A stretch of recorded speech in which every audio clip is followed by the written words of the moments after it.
Hey guys, today I thought I would talk about something real simple. I'm sure you've heard of a power chord. A power chord is really just two notes. It's a like if we're gonna play an A power chord, we'd start with the note A on the E string, and we'd also play along with it the note E on the A string.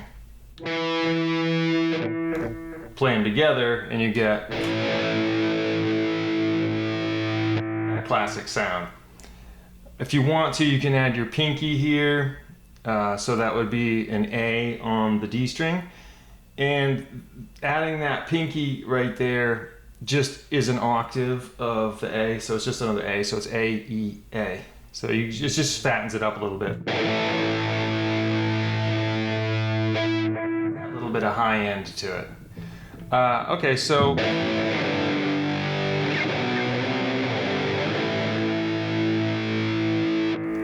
there's our power chord. So what is a power chord? Well, it's just a 1 and a 5, really. A 1, 5, and then a 1. So the first note of a major scale, let's see, so if you had a major scale, 1, 2, 3, 4, 5. So 1 and 5. And then 5, 6, 7, 1 again. So now, why does it sound so fat? Well, it's because if we were totally clean, let's see, what do I got a good clean tone? It's not that clean. Right, so if we just played the A and the E clean. Okay, but then we add some distortion, some crunch. There's no distortion there. Right, it's got a much fatter tone. And why is that? Well, because basically when you hear a sound, you're hearing all of the frequencies of the sound. I'm also an electronics instructor, and something that we do in one of my classes is we do what's called a Fourier analysis, where you take a sound, well, in our case voltages, but it works with sounds too. So you take a sound and you reduce it to its frequency components, and you see what frequencies go together to make up that sound. For example, you can play an A on a guitar. That was cheap, that had harmony on it. You can play an A on a guitar. You can play it on a saxophone, you can play it on a flute, you can play it on a piano, and they would all sound different. They'd all be the same note, A, but they'd all have a different timbre. And that's the quality of the sound that you register in your brain. And what your brain's doing is taking all those frequency components, stacking them together, and creating a unique sound. So take a look at this. All right, so over here, so what I have here is a Fourier analysis and of a guitar tone, and I got it from this website here, johndcook.com. So go check it out. So essentially, on this graph right here, take a look at this number 1. We have on the bottom we got frequency, 0 hertz up to 6,000 hertz, also known as 6 kilohertz. And so each one of these little spikes that you're seeing is a representation of a frequency component of the sound. So when we play just a note, I think this is an A note on a guitar, without distortion, you're getting these spikes. Okay, but you can see they're kind of dropping off. And let's see, this is decibels over here, so we're starting around, let's say, I don't know, let's just say 70. And by the time we get to 3 kilohertz, we're down to 35, right? 30. It's not really linear, but we'll roll with it. Okay, so now over here, this is the same note, but same frequency range and decibels, but now it has distortion on it. And we can see that now we're up here in the 70 range, like we determined last time, 70-ish. But you can see that you've got other peaks that are hitting about the same height almost, if not just a little below. So what it's doing is it's taking these, what we would call harmonics, and it's amplifying them. So it's changing the sound quality, right? The timbre. It's changing the ratio of the harmonics in the tone. Here's another one down here of an A chord. So we can see if you played a standard A chord with no distortion on a guitar, you have this kind of frequency spectrum, right? You got a few peaks, and then there's a general trend. But if you come over here now, you play the same chord with distortion, you see it doesn't decay like here at 20 dB. We're below 20 dB by 2 kilohertz. Come over here, we don't get below 20 dB. Anywhere except for just we dip right here at about 4.8 kilohertz. So you can see it's got a lot more power because it's above this 20 dB line. So this represents how much power the signal has. And you can see that it's got much stronger frequency components in it. So that's why the distorted tone has a more rich sound to it and a different sound than the clean tone. Maybe some video we can actually get into the wave shapes and why those do what they do.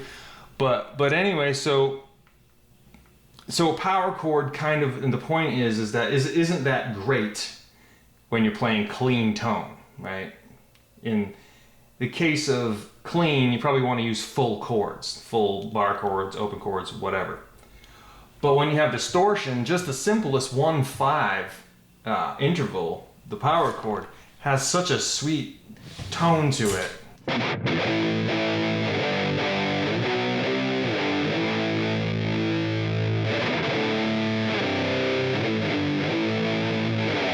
Sounds very nice. Okay, so that's a power chord. Now, where can you play a power chord? You can play them anywhere you want. But if you play them on starting on the E string, you have to have this configuration. And that would be an A power chord. If you played it on the A string, you'd have the same configuration, the D and the A here. So 5th fret on the A string, 7th fret on the D string. You get that same sound.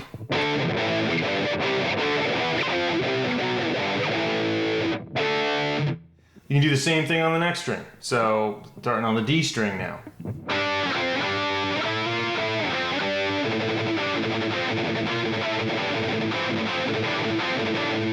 Okay. Then if you're gonna do it on the G string though, you got to bring it up. That second note, you gotta bring it up a half step. Why do we have to do that? Because all of these strings are a fourth apart. E to A is a fourth, A to D is a fourth, D to G is a fourth, but G to B is a third, so it's a little less, it's half a step less. And then B to E string is a fourth again. So all of the strings are a fourth apart except for the G and the B. So anything that you do on these other strings, like so everywhere, except for these two strings, you gotta bring that pinky up one. Because it's a third, you gotta raise it up one. So make it a fourth. This is not the same sound. Okay, it's actually a diminished fifth. But so you can play these things anywhere, and you can start making up songs. You can start making up chord progressions, right? You can just pick stuff.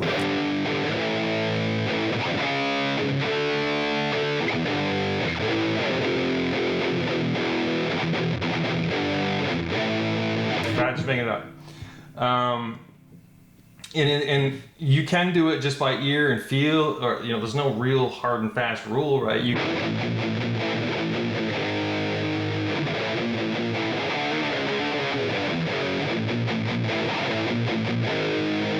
Right, just making it up. There's nothing pre-rehearsed.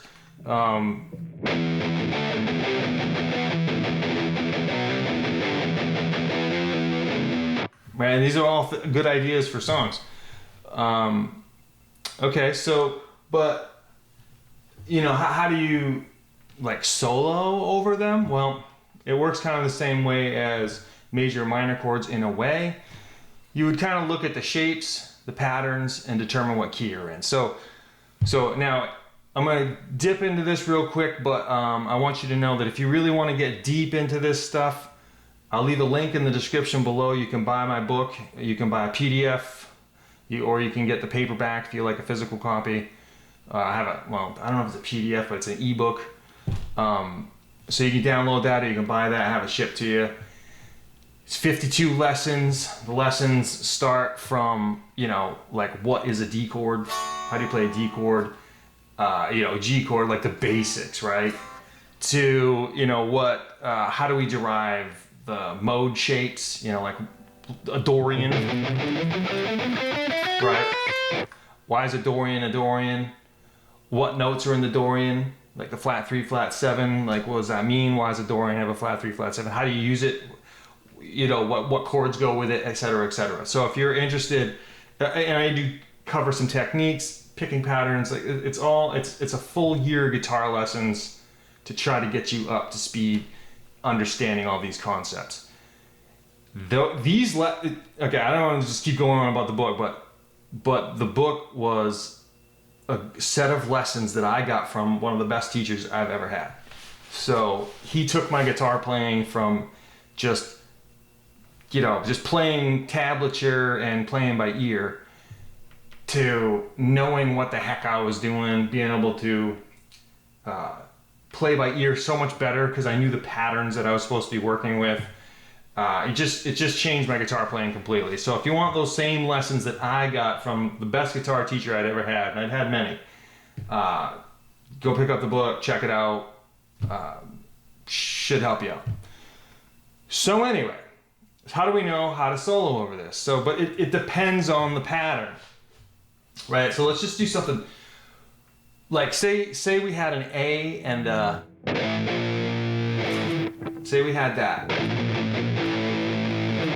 How do we solo over that? Well, there's two places in a key signature, if we're doing diatonic, where there is a half step. So there is one between the third and the fourth, so that would be the Phrygian, or there's one between the 7 and 8, or 7 and 1, so that would be the Locrian. So we could either use a Locrian or a Phrygian for that. So let's get a loop, right?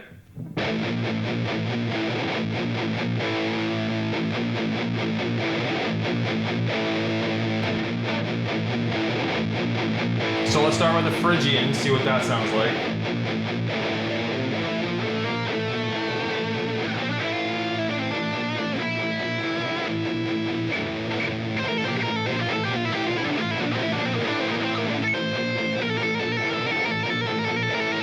Okay, that sounds cool. Well, what if we did the Locrian? The Locrian usually sounds horrendous, right? So.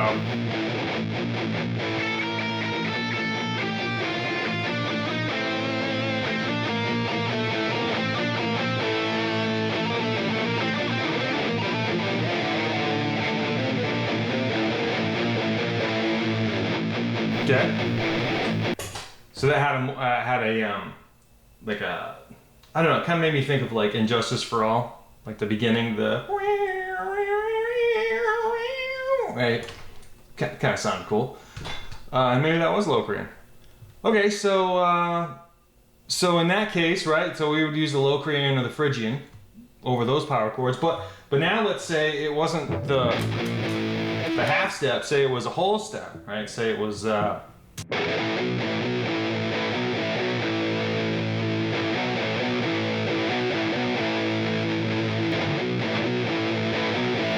there's lots of scales that we could use every other mode for that. So let's try Ionian.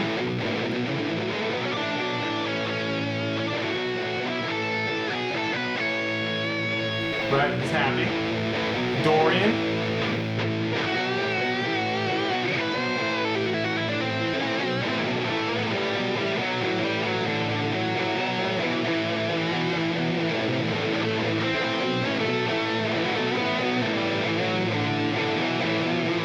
That sounds cool.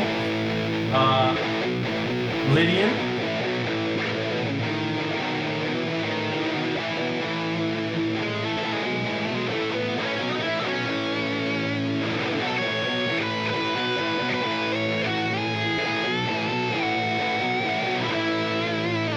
It's got a spacey sound.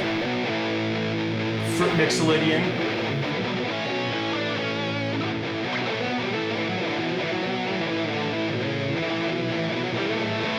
Kind of like a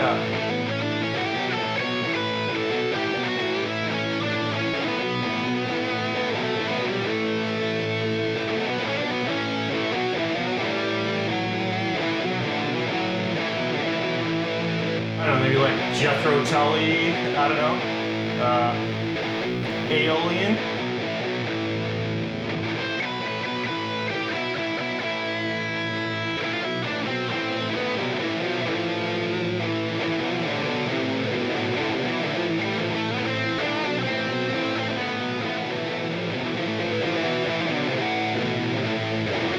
I don't know, kind of sucked, but whatever. Okay, and that's gonna do it. Okay, so just by changing the mode we were playing, changed the entire quality of what it was we were creating, right, for a soloing sound.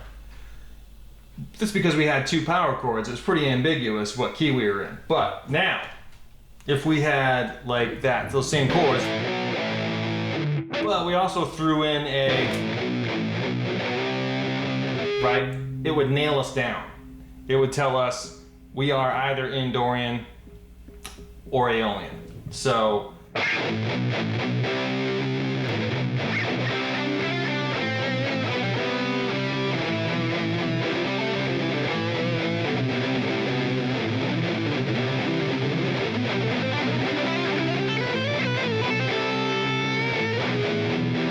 it's not the best because we're not taking the time to really get to know the riff and like really develop something cool over it. But I mean, it works, right? And if you don't think it works, well, let me play one that doesn't.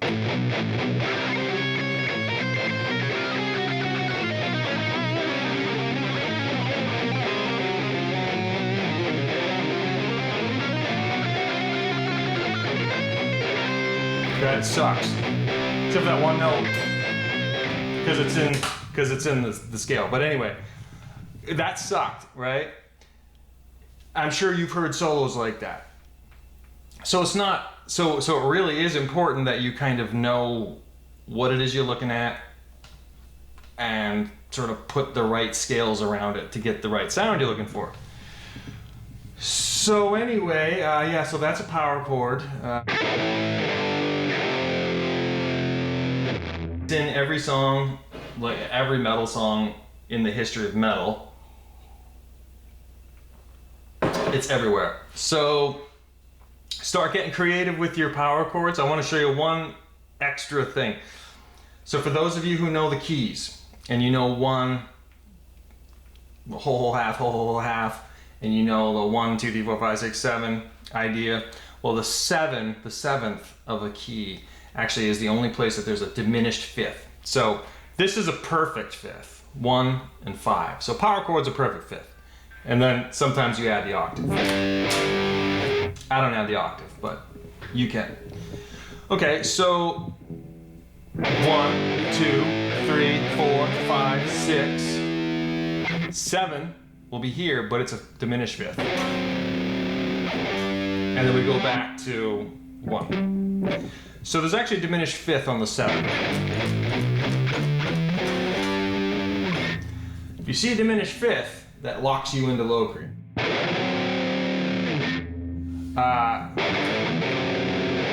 Which is a nice fat sound, right?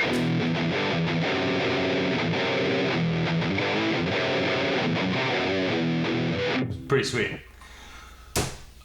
So yeah, so all your power chords are perfect fifths in the diatonic modes, except for the 7th in the key. So if I was in the key of G, the 7th would be right behind it, a half step. That would be a diminished fifth. Okay, we're gonna call it here. Hope you guys learned something. Like, subscribe, comment, please. Help the channel out. Go grab the book. That would be really helpful for me. Help me keep making these videos. Okay, well, I'll see you on the next one. We'll talk about something else. All right, take it easy.